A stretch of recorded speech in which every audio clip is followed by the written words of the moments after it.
Right.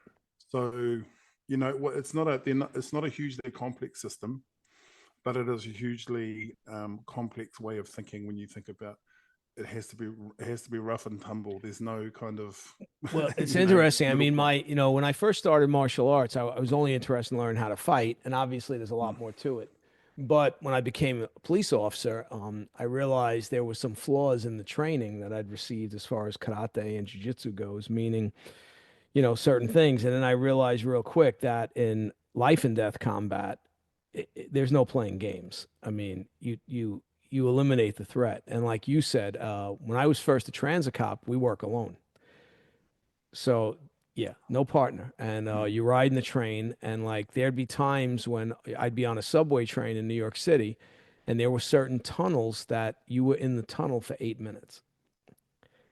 So if wow. something happened during those 8 minutes, and now you're dealing with a guy, there's nobody coming to Mm, help you, like mm, nobody.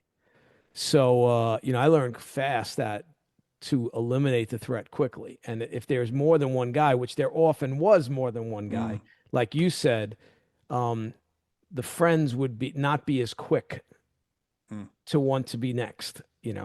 mm, So yeah, it's interesting. I think all true combat, I think, is similar.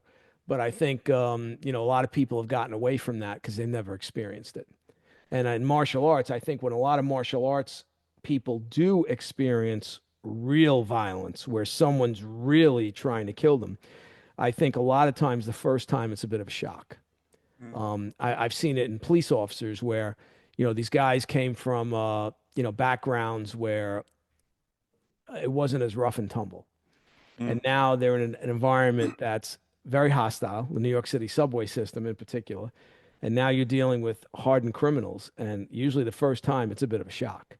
mm, So it's interesting that yeah, it's built into your culture and it would make sense. I think probably at one point it was built into all of our cultures.